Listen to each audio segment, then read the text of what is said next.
Hello, everybody. Welcome to Into the Stands. This week we have quite a bit to talk about. We're going to talk about the upcoming NBA season, the MLB playoffs, which where both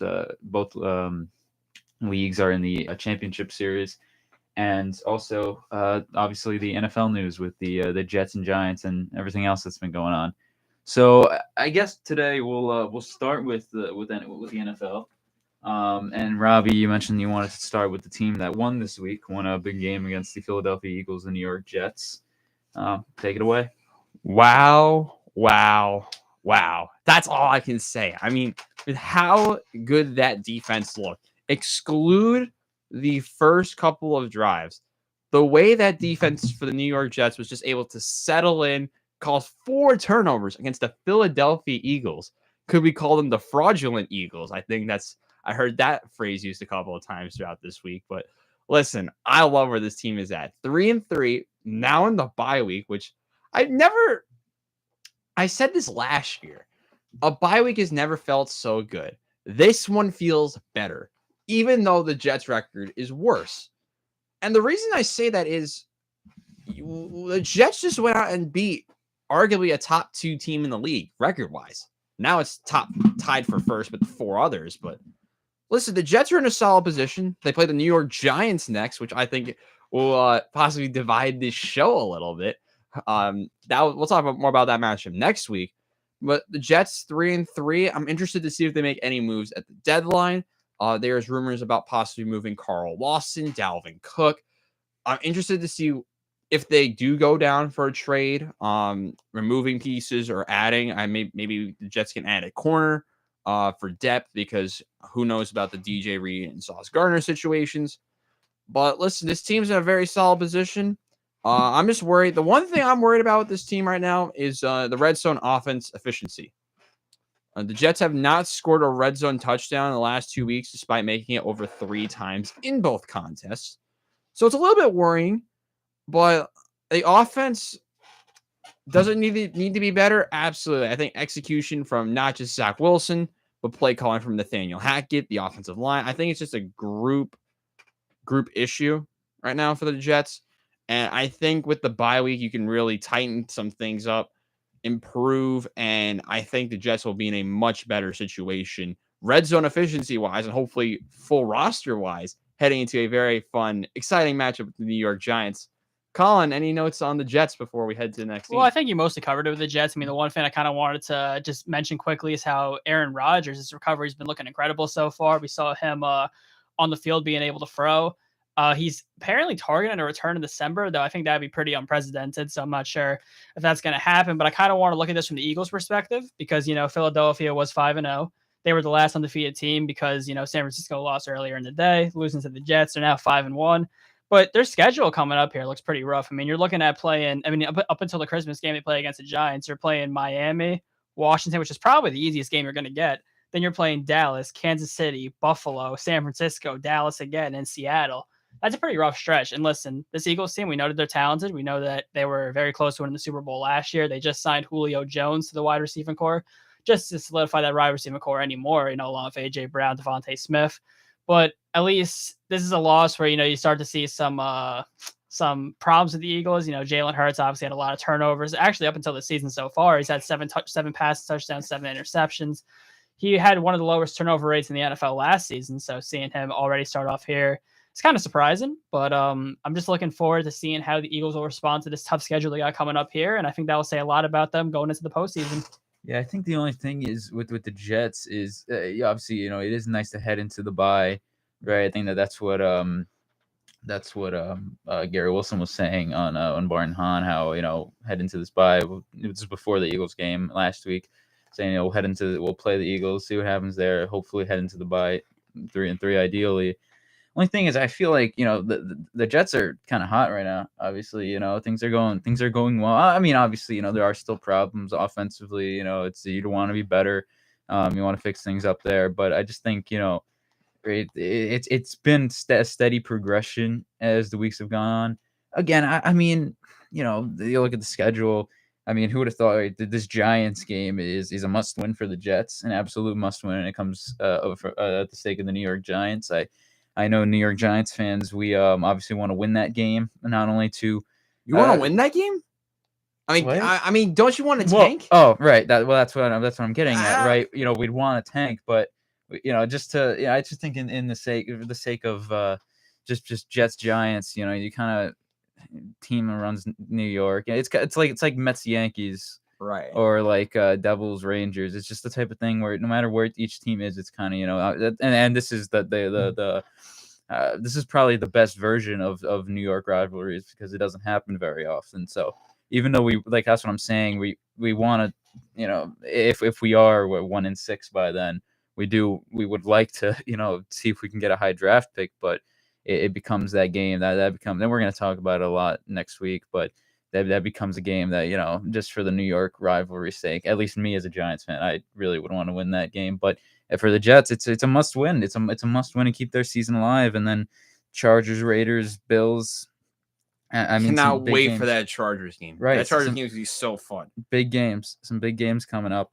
A lot of prime time. So the Jets, right? They have a lot of stuff coming up.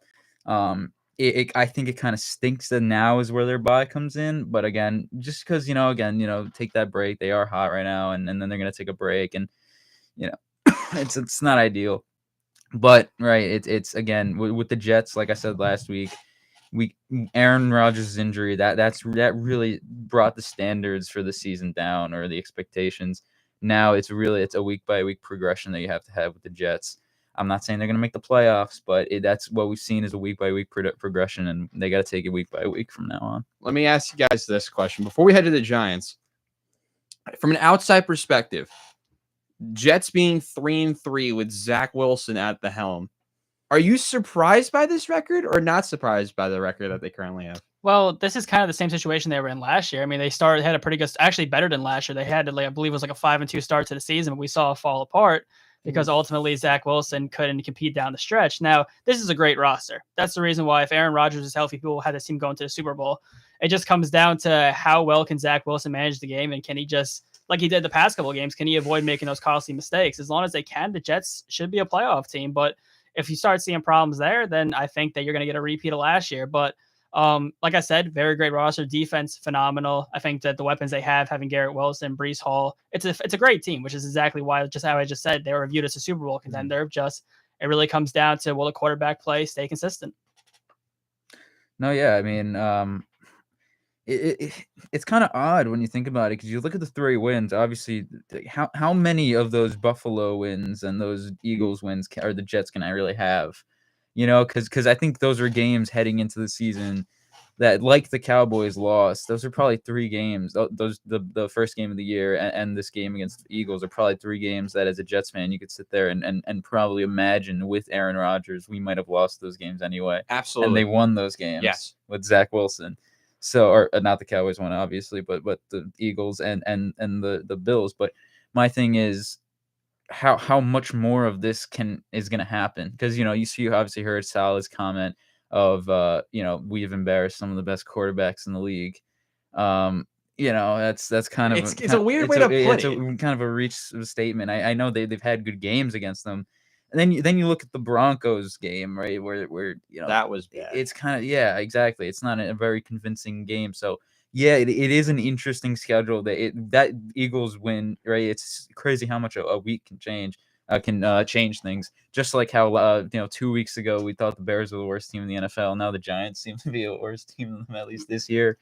At least this year. I mean, Carolina. Yeah, but Carolina, I think. But even then, we were saying undoubtedly Chicago, and in a week, it's kind of they're able to turn around a bit. It's exactly. So I think you see similar turnaround a little with the Jets, kind of. But it's been some magical wins. I just don't know how much more magic this team can have. I like that idea. I mean, I think, but it's all the Jets have. They got to take it week by week with Zach Wilson. That's all they have. I mean, like you said, taking week by week is the way you have to do it, because in reality, I think the Kansas City game still stings me a little bit. Dallas, I didn't think we were going to win with Rodgers for how good they actually game planned, which you don't usually see very much out of Dallas. And New England stings as well, because that's a very winnable game. That's their only win of the season. And it's going to probably come down to can we beat the Patriots at the end of the season? So that's from the Jets' perspective. Let's head to the Giants' perspective. I mean, Colin, they lost last time out, I believe, correct? I mean, they only have one win, so yes. Stop acting like you don't know. Come on. But I'll put it like this: what now? I mean, what are your thoughts on this game? So I've watched a lot of Giants football, as I stated before, and I seriously do believe that was one of the most heartbreaking Giants losses I've seen. Oh yeah, it's crazy to think because once again, I was just a week ago, I was on this show writing this team off, saying, "Yeah, we're one of the worst teams in the league. I don't see anything changing." But listen, I said it on the show last week. I didn't think the Giants defense was the problem. The Giants defense played a phenomenal game, and that can't go being unnoticed. Wink Martindale got those guys ready to play. And the linebacking core. Last year, the biggest problem with this Giants defense was our linebackers. We couldn't stop the run, and we didn't have any talent there. But it's already becoming noticeable this season that the duo of Micah McFadden and Bobby Okereke have been phenomenal. Okereke has been the reason why we have the 3 interceptions that we had. He was able to, tip balls even against Buffalo. We were able to pick off Josh Allen. Deontay Banks is another one. First-round pick this season. He's been phenomenal so far. He was able to basically lock up Stephon Diggs all night, and he's been doing that a lot so far this season. So I've loved what I've seen so far out of this defense. I mean, forcing the Buffalo Bills in their home on a primetime game in Buffalo to 14 points. I mean, that should almost always win you the football game. But once again, the Giants can't score touchdowns. Now, listen, now it's time to talk about Tyrod Taylor because Tyrod Taylor got put into his first ever Giants start, and I think he did very good. Listen, I think he had a good deep ball connection to Darius Slade, and he finished at 200 yards. I think the stat line was like 24 for 36. I think he was able to get the ball out quicker than Jones has so far this season. I think that having that veteran experience is obviously he has familiarity with that Buffalo system with Dable. I think that was good for us, but ultimately what's going to be talked about is the end of that first half where he audibled to a run, and that ended up costing us points, which would have ultimately led to us winning the game. Now, look, there's a lot of blame to go around. Obviously, it comes on Tyrod Taylor for making that call to a run. But then again, why was it a run pass option in the first place? In that situation, no matter who you are, you have to pass the football because you can't just it's a big gamble. Obviously, you're handing the ball to Saquon Barkley, one of the best running backs in the league. You hope you can get in there, but they didn't. And because of that, you couldn't get an extra 3 points. Should have been the difference going down the field at the end of the game. But going over to the end of the game, the Giants were able to get a free and out on Buffalo. Tyler Bass missed a field goal. And they were able to march all the way down the field, and they were able to get a pass interference, 1 yard line, 0 seconds left on the clock. A very blatant hold on Darren Waller, may I add. Yeah. But then again, they also called a penalty the play before. So the argument is, why would you call the same penalty back-to-back plays? Refs usually don't tend to do that. But it's just, I don't feel like many other teams, I feel like no other team would lose that game. I mean, you're able to hold the Buffalo Bills to 14 points. You have that much momentum on your side, pushing down the field, being at the 1 yard line. I've seen that script so many times where teams will come out and win that game, but the Giants can't do it. They can't score touchdowns. And I can't really say much else about it. I mean, it's just, there's been debates about whether should the Giants go with even Tyrod Taylor going forward compared to Daniel Jones. One thing I'll say about that is I don't think with the way Tyrod Taylor played, that extra $35 million for paying to Daniel Jones is warranted because I just haven't seen it so far this season outside of the second half against Arizona. Look, Tyrod did what he had to do. I mean, especially for a 34-year-old backup quarterback coming into that ball game, I think he played a very good football game. And if he has to play against Washington, I'm fine with him playing against Washington. I think we can win that game with him. I think he's proven that. But once again, it just comes down to getting in the end zone. But going forward, at least based off of what I've seen in this game, the main wide receiving core going forward has to be Darius Slayton, Jalen Hyatt, and Wan'Dale Robinson. Those are clearly the 3 best receivers we have on the team. I don't want to see Paris Campbell get any more snaps. Robinson, Hyatt, and yeah, I think that's just the way you have to go going forward. Maybe Hodgins gets in there in the red zone, but yeah, that's just a tough Giants loss. I think this defense is good. I think it could even be better than the defense we saw last year, but they have to score points. Now, listen, I mean, we're 1-5. Obviously, it seems like almost every single year outside of when we make the playoffs, the Giants start off at least 0-5. I can't even tell you how many years I've watched them start off 1-5, 1-6, 1-7, 2-7. Seems like it's almost every year, but 1-5 right now. We have games coming up against Washington, the Jets, and the Raiders. Now, listen, the Washington, the Jets, and the Raiders are still better than the Giants. But if you want to have any hope of maybe saving the season at all, to play somewhat competitive games into December, you have to win those games down the stretch, or else, I mean, we're really looking at just tanking for the first overall pick. I think you have to be Washington on Sunday. If you want your season to still be alive, you have to beat the Jets. You have to beat the Raiders. It's probably not going to happen, but maybe if you can get the same play out of your defense and the offense could finally come alive, maybe we can see that. But it just sucks. it sucks that it just seems to be another year of this. I've seen a lot of those primetime losses where it's a close game, we lose, we get in this situation again. It's just, yeah. I mean, Chris, what was your thoughts watching that? I mean, I listen. The Giants proved that, man, they are obviously bad, but they are just excruciatingly just awful, boring to watch. Just really, I mean, it's really bad. I mean, you think for me as a fan, I've already, I think being 1-5, we kind of lost our interest after, especially after that. Mostly for me, it was the Seahawks game, but then right, we brought the hope to. Mhm. We thought we knew we were gonna we kind of knew we were gonna lose to Dolphins. That was kind of like a wash for me, as I said. It's just that first half ropes you back in. It's like, at Exactly. least for me, Exactly. like seeing them get that 6-0 lead. It was Exactly. 6-0 going into the fourth quarter. Exactly. And you think, right, can we sneak out of Buffalo with the win? Can we just sneak out here, right? Most teams would convincingly win that game. Let's just sneak out of here with the win, but they couldn't do that. And really, it's such an odd situation because we're heading into games knowing that we're almost going to lose. Like I don't know how I'm feeling about Sunday. Well, I'll say one thing. I feel like, and if history says anything, it seems like the Giants usually at least get one game on Washington a year, and it's obviously at home. So again, you have to win the game. There's no other way around it. You have to win the game on Sunday if you want to still keep your season somewhat alive, even though it's just 2-5 is not that much better than 1-5. I think that's what I'm trying to get at. It's like I think we know what this team is. We know this team, like, they're not going to pick it up. I think they would have already. I think they've had so many chances already in the season to prove something to us. And I know they've had injuries and whatnot, but come on, like it comes to a point where you just got to admit maybe this is just not that good of a team. It isn't. And right, if they lose to Washington, the season's definitely over. But you figure, all right, they take a game against Washington. Then the Jets. I mean, how do we really feel about that game? It's probably not that good. Exactly. Right. But if you were somehow able to magically beat Washington, the Jets, and the Raiders, you're looking at a 4-5 team with games coming up against Washington again, New England, the Saints, Packers, Rams. I mean, those are games that are still tough, and maybe you can win it. Maybe you can keep your season alive. But once again, it just comes down to we have to start seeing them score points.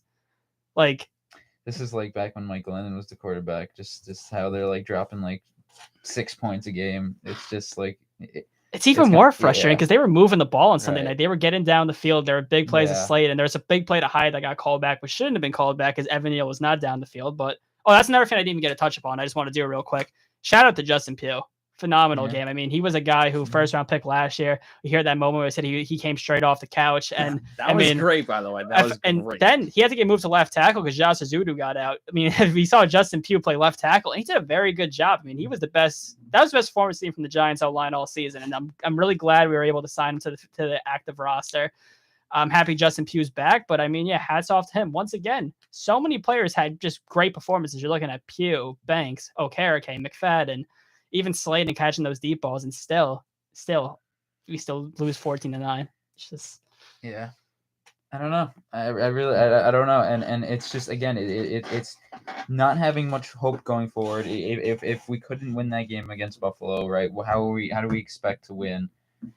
Really, even with this success against Washington, how do we expect to win this game with how bad this team has looked? I mean, we can't expect to win a game that we're up 6-0 in the fourth quarter in a game where we had plenty of chances. I mean, it is really just frustrating. But again, if there's any consolation, if there's any bit of hope that we can have, and if you're still having hope at this point, then props to you, right? Because I'm like at the verge of really just giving up on this team. I'll obviously still watch, but not being excited. But I mean, at least we had a competitive loss, right? Right, exactly. The competitive loss. I guess the consolation would be that, like the schedule, it's no longer right. I think obviously that's what's frustrating about it is we thought this was a game we could have just written off, and they actually had a realistic chance of winning this game. And you think if they do win this game, then it's 2-4, and then it's Washington. Then we feel better heading into Washington because they capitalized on a big game against the Bills, and now they're heading in with momentum against a home game against Washington. But then, right, you look at the stats of how bad they've done at home scoring wise in the first half, and how they don't even have a outscored 64-3. It makes Sunday feel even less hopeful. So it's that's probably the part that sucks about it the most, is just that there's really no hope there. really little hope, and we just got it. But man, the Jets are in a much better spot. Wow. I mean, my thoughts on the Giants are simple, and there's a couple of things I want to touch on. One, you guys mentioned the play of Tyrod Taylor. I think he looked pretty decent. Yeah, better than I he did. expected. Better than I I expected. have nothing bad to say about Listen, Taylor besides the end of that first half. For Absolutely. a backup, he's great. I mean, he looks pretty solid. The Giants defense, you brought Micah McFadden and Bobby Okereke. I thought you weren't going to do that because I think they've been headliners so on that defense. good. I mean, we have not had a good linebacking core in years. I know. Seeing this for the Giants, it's revolutionary, really. Absolutely. But I'm looking down the Giants schedule, and I actually asked this personally recently. How many more winnable games do you wins you think the Giants? How many games do you think the Giants are going to win down the stretch? And I'm going to say the winnable games remaining. I'm going to say Washington. I mean, you have the Patriots, which the Patriots and the Raiders are going to be like tank bowl games because You gotta beat the Patriots. both of those teams, I think the goal for those games, and this is no offense to the Giants, if you have a direction, don't try to do what the Jets used to do and just only go through halfway and just not commit. Because if you want to commit to the tank, you have to lose those games, even if it kills your fan Yeah, base. but the problem with this is I'm just so sick of tanking. I don't want to commit to any more tanks. We saw this as a playoff team last year. The fact that we're going backwards, I feel like it's more concerning than anything. The fact that we're even talking about tanking in the first place. I want to try to win the game. I mean, I know obviously it's a tough situation, but I just hate the idea of tanking right now, especially with this new regime being in the divisional round last year. It's just a tough pill to swallow. I can't blame you either. Which is, I mean, the talent. I really think Caleb Williams, unfortunately, will be a Bear next year. Yeah, the Giants are not getting in there. But you have to look at who else. If the Giants don't think they're going to get to number 2, they have to try and win games. Because if they don't think they're going to be the second worst team in the league, and get Drake May out of North Carolina, I think you have to go out and win those games. If you do not think you're going to finish the second worst team, you have to do it. They do not have a choice. Easier said than done, though. I know. I'm just thinking, again, it's not like they don't want to win these games. Absolutely. This is the Giants trying. Issue, I mean, I get and there's a lot of conversation about Giants fans going, "Oh, we definitely win that game with Daniel Jones." But at least from what we've seen, absolutely not. But at least from what we've seen so far this season, I mean, sure, maybe he doesn't make that mistake at the end of the first half. But what? Instead of scoring 9 points, I mean, obviously it's a difference between winning the game, but it's not like the offense is that much better. If we score 15 points and we win the game, are you still that convinced about the Giants' offense if you win 15-14? No, you're not. That brings up a phenomenal point. I was going to bring this up because I watched a comparison video from Daniel Jones and Tyrod Taylor. Tyrod Taylor is so much quicker getting rid of the ball than Daniel Jones is. And the difference I want to point out something there is that Daniel Jones, because obviously Daniel Jones is mobile. Every time you see Daniel Jones run out of the pocket, it's mostly a straight line run and he runs out of bounds. Yes. But Tyrod Taylor, he uses his feet to stay upright and still look down the field. That was a big difference for me.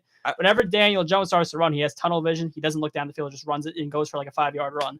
That's what I saw the difference in Tyrod Taylor, which I love to see. Tyrod Taylor is still looking down the field while using his legs. My one other question is for the Bills. Why are they so bad in primetime against New York teams? What? I was just so confused when I looked at the score and the Giants are winning. Tyrod Taylor looks good. They ran into the right. The Bills. I'm like, what are they doing? I mean, it's not even just from a neutral perspective. Not because I don't like the Giants. It is excruciating to think the Bills are a contender, right? And you play bad against the Giants. You won the game, didn't really deserve it. And you played the Jets, who just lost their starting quarterback at MetLife and lost again. It's so frustrating. This team, I thought, is a AFC championship caliber team, minimum. But they've had so many frustrating sequences of games from the Giants to the Jets. I can name off a million of them for the last 2 years. I just don't know what to think about them anymore. I mean, the Bills, Josh Allen is great. His kryptonite looks like it's the New York teams at this point because he did not look good to me against either New York team. The Bills struggled to score points against both New York teams. So listen, I think it's enough. Do you want to go to NBA next or one more NFL topic? What do you guys want to do? I mean, I remember we tried to touch on this last week just to bring up an NFL point. Should the Patriots fire Bill Belichick? Because I No. see Robert Kraft is saying that he wants to but they're looking like they might just straight up outright fire Bill Belichick. And that's crazy to think about because we're looking at the greatest dynasty in sports here. The fact that the Patriots have won all those Super Bowls. And obviously it hasn't been as good with Bill Belichick, but I think he needs to be taken out of that general manager role. But I'll move it over to you guys. Should the Patriots fire Bill Belichick or keep him going forward? I mean, look, it's what. And my question would be, what are they going to do? Who are they going to bring in? That's going to be that much better for the rest of the year. I mean, again, you're talking about a guy who's been here how long? Almost over 20 years. Almost. Like, I mean, he's won everything here. Right, I think it's pretty fair. It's proven that it was Tom Brady. Right, he was the big reason they won those. But he was obviously, again, I mean, you think of, he's just a phenomenal coach, great defensive coach, and I mean, again, yeah, as you mentioned, taking him out of that general manager spot, fine, but firing him in this year, my question would be, right, is this coach that you're going to bring in that much better? Is the coach really the problem to the point where you're gonna it's worth firing this coach who you've had for this long and has won everything for you in the middle of the season and not even giving him a proper send-off? That's the question I would have, because I get it. I get the frustration of being bad. Look, I know they've won a lot, but I think the fans definitely have a right to be angry at the product that the Patriots have been putting out there. But I mean, really, Mac Jones. I mean, I was excited. I thought this team looked decent week 1 and then okay week 2. I thought Mac Jones looked all right in the first week, and then really has not looked good since then at all. There have been clear problems there. I just don't know if it's worth doing it to this guy. I think it's kind of, teams just, you don't do that to a legend like that. But again, I can understand the frustration that a lot of Boston fans have with this team, and that they're taking that frustration out on Belichick. But I just don't know if it's worth it. Yeah, I agree with that perspective from Chris. Taking him out of the general manager role, I think, is a need. The question is, I think you kind of brought this up. Who are you going to replace him with? I mean, you look at the options. I've heard rumors ranging from Mike Vrabel to Bill O'Brien. I think this is the wrong year to do it. And what sucks is, I hate to bring up this point, because I was thinking about this last year with how many good candidates there were last year to become a head coach. D'Amico Ryans, I think, would have fit very well here. Mm-hmm. It drives me crazy. And D'Amico Ryans would have been with a Mac Jones. Listen, D'Amico Ryans is a underrated head coach with the Texans. And I loved that the Texans got him because he is exactly what they were looking for. I think the Patriots have to stick with Belichick at least another season. Do they change quarterbacks? Yes. But the reason I say stick another year is, do you have a legit candidate who's competent enough to do what Belichick is doing as a head coach? Do you have that guy? I don't see one. Mike Vrabel, kind of mid with the Titans. Granted, he is a terrible quarterback situation as well. But with how much they emphasize the run game in Tennessee, that's not going to work in the AFC East. With the good run-stopping defenses of the Bills, the Jets now, Miami's, I think, run defense is underrated. So I just don't think Vrabel would work. I don't think Bill O'Brien would work. I just don't see an option where you can replace Belichick with, or who you can replace Belichick with. Not this season, unless you find like someone who's like out of nowhere. Just pull like the biggest breaking news story in football we've seen in a while, but it would be a crazy situation. And I think firing him mid-season would make the Patriots look really bad because how much he's done for this team, and you sack him mid-season. I just couldn't like think about how bad the fans would turn on Robert Kraft. I think so, at least. But we'll head from the gridiron to the courts now, and basketball. NBA is back. I think these guys have been waiting to talk about this for a very long time. So, Colin, we'll start with you. I mean, where do you want to start with the NBA? I mean, Well, I've been you have waiting to this- talk about this on the show for a very long time. Can't There's a blame certain man who was the #1 overall pick in the draft last year, who my team, the San Antonio Spurs, drafted. That's right, that's Victor Wembanyama. I really have wanted to talk about this in the show for a while, so let's talk about him. So the Spurs obviously had a very bad season last year. I mean, we obviously knew they were tanking. I mean, there were times where they sat Devin Vassell for games upon a time. I mean, Keldon Johnson really just was the one who mostly got the reign of that offense, but it all worked out because we won that lottery. Victor Wembanyama is a San Antonio Spur, and I am very excited because so far what we've seen from the preseason, this guy is just flat out look phenomenal. We saw that big matchup in the preseason against Chet Holmgren, where they both look very good, hitting down 3-pointers. We see highlight reels, it seems like almost every night on my Instagram feed, where we see Victor Wembanyama either dribbling through the legs of guys, passing around, just seeing stuff we've never seen a 7'4" guy ever do in basketball. So obviously the Spurs don't have a lot of expectations this year per se, but I think that Wembanyama should win Rookie of the Year. I hope that we can possibly maybe fight for a play-in spot. I mean, obviously, it's going to be hard because the Western Conference is very stacked. There's a lot of experienced teams there. But once again, I've said these names before. Look out for Keldon Johnson and Devin Vassell this season. A lot of attention is going to be on Wembanyama, and obviously a lot of defenses are going to key into him. As of right now, he's playing the power forward position, but I think that Vassell and Johnson are going to really surprise some people this year because a lot of the general NBA media or general NBA fans don't know a lot about San Antonio. Obviously, it's a smaller market.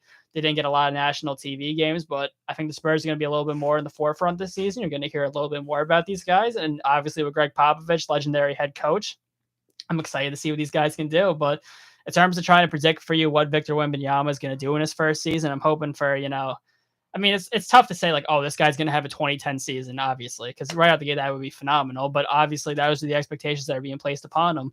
I think he could be a guy who can, I don't know if he'll be the main scorer because, once again, still a rookie, but if he can, at least get near 20 points, get some rebounds, get some blocks, we'll be happy with that because he's only 19 years old. Obviously, coming from France, there's a lot of expectations being put on this kid. They're saying he might be the best prospect since LeBron James. I mean, for my sake, I really hope he is, but I guess we just have to really wait and see. But man, I'm very excited this season to watch Victor Wembanyama play basketball.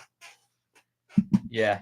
I mean, obviously I'm a Knicks fan, but he looks great. He looks great in preseason so far.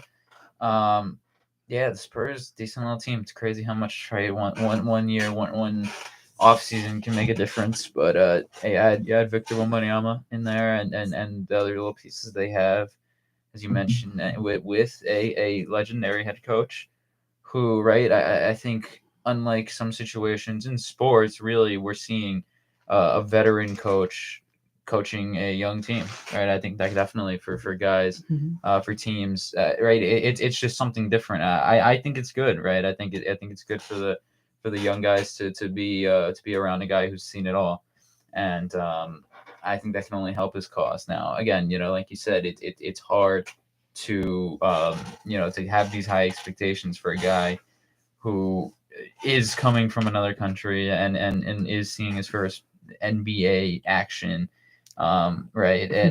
And right, expecting him to. I understand the expectations are really high, but it's just not easy to sit there and automatically think this guy's gonna be a star. Well, Chris, I just want to say real quick that there's a lot of talk that he has actually generated, that he's said before that he feels the NBA game, the pace and the spacing that's allowed, it helps his game better. I mean, because we see a lot of the basketball in Europe is very physical, high defense. So for a guy like that who really is that quick at that size, maybe the NBA game could be better suited for him. And we saw him play, last year for against the G League Ignite. We saw him in the summer league. It seems like he's adapting to the NBA faster than many people would have really thought. So if that's the case, yeah, I mean, if that's the case, right? Yeah, I do remember those comments. Yeah, I mean, then that's great. And it's really exciting. I mean, if you're a Spurs fan, then definitely time to be excited. And right, if you're a Spurs fan who happens to also root for the New York Yankees and New York Giants, that would be me. It actually makes it a lot better. Once we get to December, I feel like I'm going to care a lot more about Spurs basketball than Giants football. And maybe they'll be doing pretty well. Maybe they'll do well. I mean, they always tend to find themselves in the play-in anyway. I mean, is it that hard with Victor Wembanyama now to get in?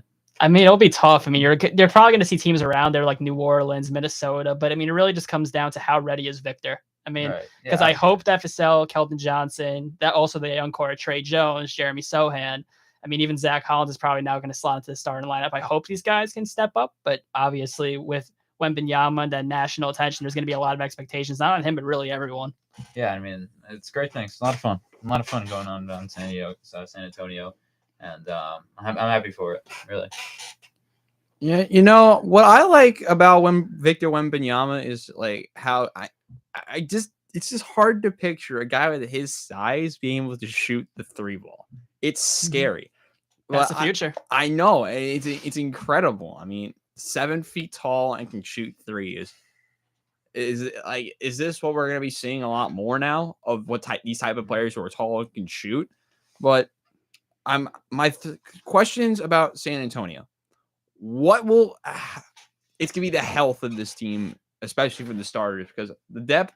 Like, how good is San Antonio's depth? I haven't looked at the roster very much. I mean, you're probably going to see guys like Malachi Branham, who was a guy who had a pretty good rookie season last year. He's going to get a lot of run. You're looking at guys like Charles Bassey. They're not really talked about a lot, but I mean, I watched quite a bit of Spurs games last year, obviously, most of them. A lot of these guys, Devontae Graham is actually in the San Antonio bench. So, he's going to get some run as well. I mean, obviously the bench is not going to be strong right now because they really did not make a lot of moves in the offseason. I mean, they were possibly linked to maybe even giving an offer to Austin Reeves, possibly to make that team better right now. But I think I kind of like the way they're doing it. See what you have out of this young core first. I mean, they gave actually pretty big extensions to Devin Vassell and Colin Johnson recently. So they kind of feel confident in the young core they have now. They like the guys that they drafted. And it seems like as of right now, they kind of want to see what they have with their guys in-house and then see how they can improve outside for the future. So listen, nothing but good things to say about my Spurs right now. Very excited to watch them next week, where they're going to take on the Dallas Mavericks to start off Victor Wembanyama's career. I mean, my question is mainly health, but what is the ceiling really for this team?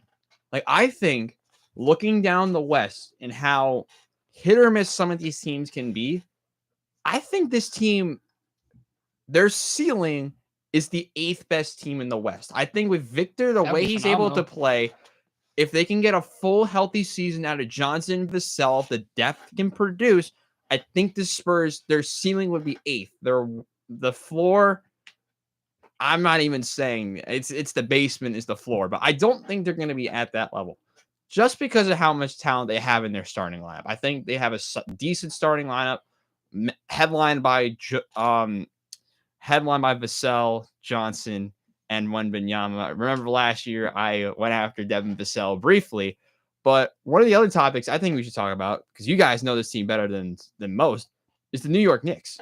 I mean, do you just feel like there's more or less expectations for this team, Colin? Like, where do you feel? I mean, where do you see this team at? Like, where would you see this team this season? Because I think they're gonna finish in between 4th and 6th in the regular season, but as their ceiling, but their floor I think can be much worse. Well, seeing as how I started off talking about the Spurs, I figured let the resident Knicks fan take it off. Chris, go away. Let's do it. Listen, I mean, look. Last year, I don't think any of us expected to get to the conference semifinals, right? I mean, I think it's the hope, right? Obviously, it's one of those things where I don't think anyone, once we got there against Miami, I don't think we expected to go to the finals, but it's one of those things in sports where once something is a possibility, you just can't help but have that in the back of your mind. And so the fact that was something that we as Knicks fans felt led to a lot of excitement. I wish we spent more time talking about that instead of criticizing Knicks fans.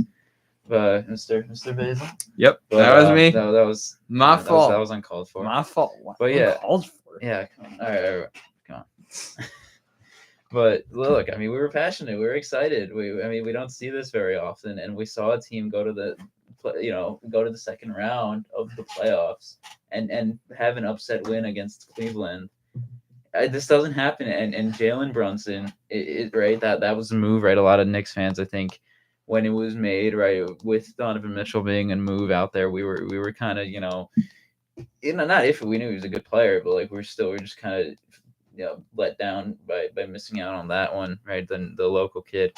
But we bring in Jalen Brunson. He was great last year, really good. And listen, I think obviously if this team would add one more star, then they'd be talked about a lot more, and they'd definitely be viewed as I think a top 4 team in the conference. But right? I think definitely great things going on with the Knicks. They're definitely the talk of New York sports right now, or the excitement. I think the talk of New York sports is the New York Jets right now, but the New York Knicks are going to be the next exciting team in the state, in the city, right? The city. That's bold. Why? Kind of. Like Not the way the really. Rangers look. Well, yeah, The okay, way yeah, the okay, Rangers yeah, look. and I'm a But Rangers fan I think too. New York obviously has more of a deep love for the Knicks. Yeah, listen, look, and I'm Yeah, a I Rangers can buy fan too. that. I like the Rangers a lot, and I think they look great. But them too, right? Hiring this new coach, it's more right expectations. Yeah, I guess so. But also New York being 3 hockey teams, right? It's how many are Rangers Buffalo. fans? But no, I really good things going on with the New York Rangers. But I just think right, it's the newfound, right? It's the basketball team actually looking good. Added Dante DiVincenzo now, a good piece, right? It's just right little moves like that, right? They're not going to get the star. They're already committed to that. They don't want to get the star player, right? James Dolan had some questionable comments, right? Where I think it was a few weeks ago, where he mentioned how much he doesn't like to own the team. He doesn't really like owning teams. That was weird. Yeah, he's a weird owner. But right, they've already committed. They don't want to add star players, and so that they've gone with this, right? Trusting the process, sticking to what they know, and it's worked, right? Maybe last year, the year prior to this past season, maybe that didn't work out well, but this season, right, making it there. It just feels like that's that's the thing with New York sports. It feels like recently, it's all these teams that are they go into a season with no expectations. They find their way, right. They find themselves in a situation in the playoffs that they have no business being in, and then the expectations are risen, and then we don't end up getting close to where we were the year prior. Right? We saw that with the Yankees, the Giants, the Rangers, and now we see it we saw it with the New York Knicks, I guess, the year before last year. But that's something to be scared about this year. But I don't think so. I think this team is very solid, a very good team.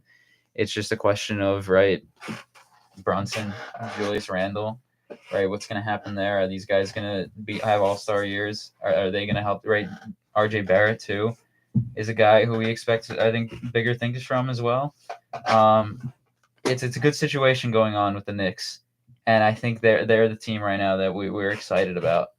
Yeah. I think we actually, as New York fans, right there, it's a brand new hope, and we saw this team, right, go to a situation where they almost made, the finals were legitimately in the back of our minds. So good things going on in New York. I think I'm excited. I don't know if the Knicks are in that same sort of tier as Milwaukee, Right, Boston, yeah. Philadelphia, Miami, but this team should be a team that gets a 5 or 6 seed, undoubtedly. You have to avoid the play-in tournament. You get that first round matchup. And listen, look, I mean, yeah, like you really said, what a surprise they were last year. I mean, I remember there were so many people saying that Jalen Brunson was an overpay. What are the Knicks doing there? Well, it seems like they knew more than most of the other teams in the league, because what a phenomenal season that he had last year. But I think that a big acquisition too for them last year was Josh Hart. I think he brought a lot to the table, especially with that intensity. Because he's gonna be a guy who's probably gonna come off the bench this season, because they're probably gonna go with Quentin Grimes in the starting lineup. That was a big move. Dante DiVincenzo, a lot of Villanova players they have there, almost becoming the Villanova Knicks. But a lot of those guys, I mean, they have the chemistry already. They played a lot of years together, and we're gonna see what's gonna come out of Julius Randle. He's a guy who we often talk a lot about how he doesn't show up in the playoffs. I mean, he's been a good regular season player. He's been an all-star a couple times, but it really comes down to, can he show up in the playoffs? And really, that's just one of the main key things about the Knicks, because what really separated that team from the team that was there in 2021 is that Jalen Brunson really was that big playoff performer, that closer. That's what the Knicks exactly needed. That really took them to the next level. So if Brunson can keep up that play, he can get more help from a Julius Randle, get more help from an RJ Barrett. Maybe Barrett can, develop into a better player. I mean, he's still pretty solid right now. He averages around 19 to 20 points, but I think we start to see more guys kind of ascend to that level of Jalen Brunson. I think we could be talking about the Knicks as a team that can compete with those teams, possibly give Milwaukee or Boston a run. It's tough to say right now because, obviously the season still hasn't even started yet, but I like the Knicks possibly finally have some consistency for the first time in a while in the Eastern Conference. The Eastern Conference is an interesting discussion. I think we're going to go into who do we think could be that contention next. My question for the Knicks is, I love the addition of DiVincenzo. I like it because, one, it really brings together all these Villanova players. It's like me when I said about the Georgia players. I know. It's like what I said about the Georgia players at the draft with the Eagles. I mean, you could tell them the Georgia Eagles. Now we have the Villanova Knicks. But listen, the New York Knicks are in a better spot than last year.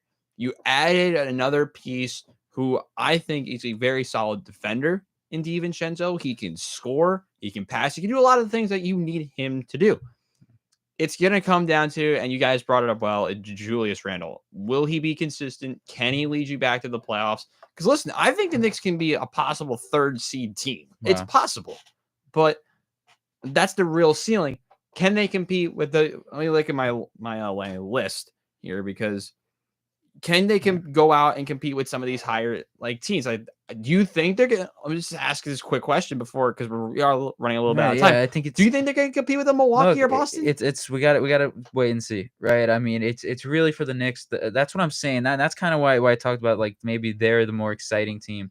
Obviously, the Rangers hockey's a lot of fun, but with 3 teams, right? I think the Rangers have more of that expectation. We have to be back there, right? They got Peter Laviolette to be the coach to get there. They want to get to the final. The Knicks, it's more, right? We're excited after we had a fun run in the playoffs. Where does this team stand now? Let's see what we have here. Let's have fun, right? We can finally have fun with the team, hopefully, right? I don't know if they're. I don't think they're going to be as good as the Celtics or the Bucks, but if they can get into the playoffs with a relatively right, I never in sports I don't like or not some sports it's okay, but I don't like this idea of just sneaking in. But getting in comfortably, 5th or 6th seed, and getting in and hopefully getting hot at the right time and playing right. Can you upset a team in the playoffs? That's what it's about with the Knicks. I don't know if I'm not going to say they're as good as the Bucks or the Celtics. I don't think they are, but maybe they could surprise some people. I think they're definitely the exciting team in the city right now. Because I mean, if you realistically think about it, Philadelphia having troubles with Harden. He hasn't showed up to practice in the last 2 days. You have Cleveland. No one knows can they repeat as well with their young core. Miami, we don't know how they're going to look. I mean, it's Jimmy Butler, but can they repeat from last year? You say the same thing about the Knicks. The Knicks, I think the Knicks have a more. I like the Knicks roster better than. But also, Miami lost a ton of players. I mean, exactly. Gabe That's why I brought them up. I mean, listen, I think the Knicks are in a decent situation. That's what I'm saying. It's great. It's a lot of fun. It's really exciting. And we'll just have to wait and see. I'm not going to make statements right now saying that they're better than certain teams that they, some teams that we expect to be higher. But I'm really excited to see what this Knicks team can do. Can they shock everyone and do a lot better than we're expecting? I love that. Quickly, we'll go into some season predictions, I feel like, to end the NBA segment before we quickly touch on the NLCS and ALCS. Yeah. Who do you think, let's say top 3 from each conference, and then quickly give who do you think before the season starts your NBA champion? I know it's a tough task because I'll start because I'll let you guys do some quick research. Out of the East, my top teams are number 1. I am going with the Boston Celtics. I love the additions they made in free agency. They made that trade. They made a couple of trades. I mean, you some would think I would put Milwaukee here, adding Damian Lillard.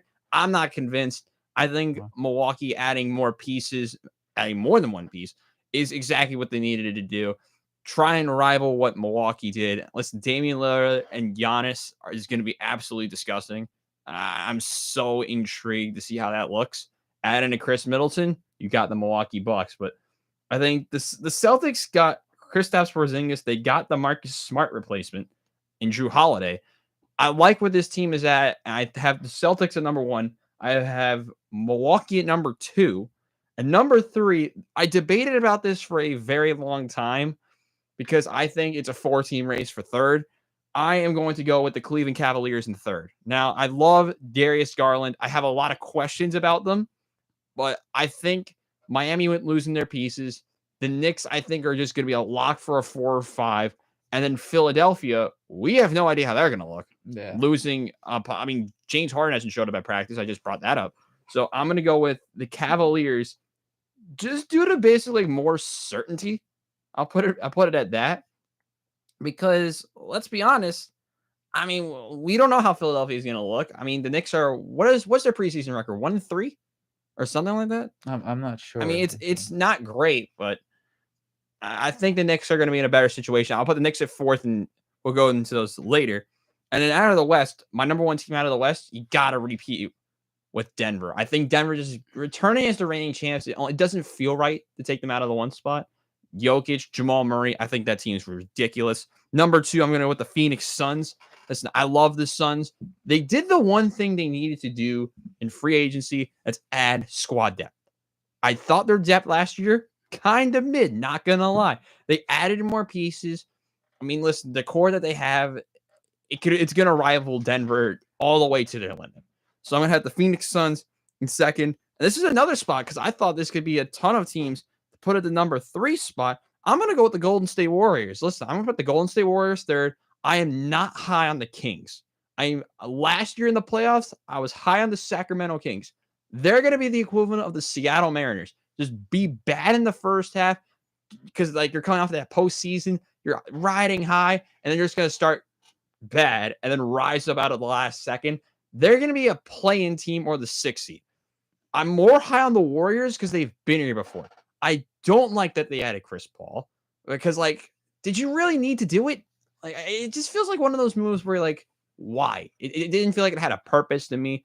Listen, I love Steph Curry. I love most of their roster. So I'm going to have the Golden State Warriors 3. My prediction for the NBA champions right now, I'm going almost with my same pick from last season when we talked about it. In the playoffs, I'm going with the Boston Celtics over the Phoenix Suns. All right. So Chris, we'll go to you next. 1 seed for me in the Eastern Conference, Celtics, 2 Bucks, 3 Cavaliers. We're going with the same East, all right? Yeah, the 76ers, look, I know they still have they still have some good pieces, right? Obviously. They still have Joel Embiid's great, but James Harden, the situation with James Harden is tough. Right, you can't really have that, and with other teams in this conference, I don't know if they're gonna finish top 3. I'm just gonna say too many question marks. I'll say they finish 4th, right? I mean, look, Joel Embiid's phenomenal, but just I don't know. Look, other good little pieces, Tyrese Maxey, right? Good little team, but it's good team, definitely good team. I think they'll finish 4th, but I don't know. I'm kind of concerned there. With the James Harden situation, I think that bad chemistry kind of messes things up. Hopefully they can get that resolved soon. The Nuggets are going to finish first in the Western Conference. I'm going to say the Suns finish in second, and I'm going to say, you know what? I will say the Kings finish in third. You know what? The Sacramento Kings. I think they're going to finish with the same exact, not record, but I think the same exact spot, and then I think they're going to. I think they're a good little team. So I'm going to say they're there. I'm going to say I am also going to pick the Boston Celtics to win the finals. I just think that team is great. They've been waiting for it. They've been really trying. I know they last year, when going down 3, almost coming back from down 3-0 to the Heat. I know it sucks, but they've been knocking on the door of trying to get there and win it. And I think finally, Boston, congratulations, you'll win another championship. Your basketball team will win now this time around. So you're going to win it. Listen, the way I've always seen the NBA is I don't really feel the regular season standings really say that much about who's going to win the NBA final. So what I'm going to do here is instead of going for the top 3 teams, I'm just going to say the 4 teams who I feel like as of right now are the true finals contenders. And obviously that is the Milwaukee Bucks, Boston Celtics, Denver Nuggets, and Phoenix Suns. So let's go into Milwaukee first. Obviously, again, that big acquisition of Damian Lillard. That's going to be huge going into the playoffs because it finally gives you that playoff closer. Then this core is still around, still pretty much intact. They fired Mike Budenholzer. Adrian Griffin is now there as their head coach. We'll see how that identity of the team looks, see if it's any sort of bit different. But obviously, this is a veteran team. They've been there before. They won the championship. Boston Celtics, I think the team has gotten really good. You look at Drew Holiday. Them getting Drew Holiday really flew underneath the radar, but getting Drew Holiday to be your point guard, especially in the potential Eastern Conference Finals against Milwaukee, that familiarity against them is going to be huge. Kristaps Porzingis too. Listen, that's a guy who after leaving the Knicks, in Dallas, he was kind of viewed as a lower player. He didn't have as good of a reputation. He kind of built that back up with the way he played in Washington. So looking at a potential starting line of Holiday, White, Tatum, Brown, and Porzingis, that's a great starting 5. And then obviously going into the Western Conference, Denver Nuggets are going to continue to be a juggernaut. Nikola Jokic shows no signs of slowing down. Jamal Murray, Aaron Gordon, you already know enough about Denver Nuggets. But the Phoenix Suns, I talked a little bit about it back when they made that trade for Bradley Beal. Back when that trade happened with Lillard, where they ended up getting Grayson Allen as well as Yusuf Nurkic. I love them getting more depth. Robbie touched on it a little bit as well. The big problem with Phoenix is they were competing in that Denver series, but the main concern was they didn't really have anyone else to help Durant and Booker. But obviously, having Bradley Beal, you now have that. So for my NBA Finals, I wanted to pick Boston, but now as we stand right now, it seems like I always end up picking these two teams. So maybe it'll finally happen. Milwaukee Bucks, Phoenix Suns Finals will happen again. And I think that the Phoenix Suns take it. Listen, I think that this big three of Beal, Booker, and Durant, as long as they can stay healthy. Now, listen, if they don't stay healthy, they're going to look at a Denver or a Boston taking the championship. But I like the Phoenix Suns. I picked them for so long. They have to eventually win the championship. Phoenix Suns win it all. Was that your finals prediction from April when we did the video in April? I believe so. I mean, I remember it seems like this is the matchup I always see. And I think that, listen, these two teams have experience. They've been there before, or at least in terms of the Suns, Kevin Durant obviously has that experience. Devin Booker, who I like a lot, because Booker's the only player left from that 2021 team, which is crazy to say. But listen, I mean, Milwaukee and Boston, that's going to be a tough series. I could see it going either way. But if both teams are fully healthy, I just think the duo of Damian Lillard and Giannis Antetokounmpo is too strong. If Damian Lillard's played the way he's played before, I like that duo a lot. So like I said, Milwaukee, Phoenix, I think Phoenix finally gets his first title. Well, unfortunately, we were going to touch on MLB, but we are running low on We still time. got 4 minutes. We got. Do you want to touch on? Listen, just- you know what? I'll do this. I'll do this. I'll ask you. What I'll do. I'll ask you a question. And I think I kind of touched on this last week, but it's really been it's been kind of bugging me, and it's been the talk of baseball even more than the playoffs, because realistically, these playoffs have been kind of mid. Yeah, it's both series are 2-0, 2-1 now. Astros, of course, the one team I don't want to get to the World Series is the one who's actually won a game.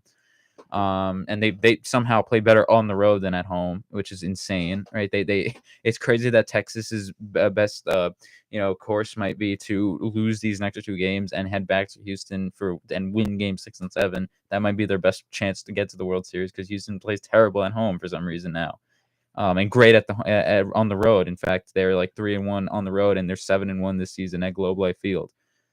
But really, the big talk, even bigger than the action on the field, has been the amount of rest that's going in between the end of the regular season and the beginning of the division series. Does it hurt those teams that have the first round bye? I'll start with you, Robbie, first, because I've gotten this question a lot. I think that take, and I don't know if this is correct or not, I think it's BS. It's total BS. I mean, listen, you're telling me that, listen, what could possibly be your excuse for that? I'll touch on this very quickly. The excuse could be, it's too long of rest. You do this during the All-Star break. Yeah. Similar amount of rest, and your starters come out and you play fine. I don't know what the problem is.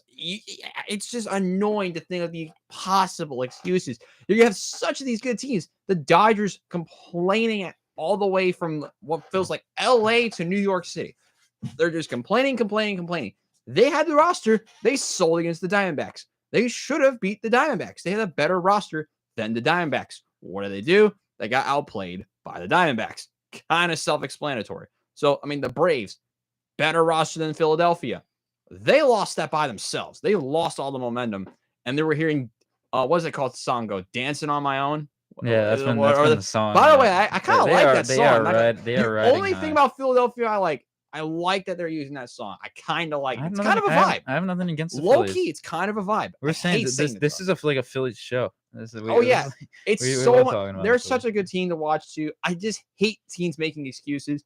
Yeah. Listen, Braves' problem, and it was the same thing I feel like for the last couple of years, is starting pitching.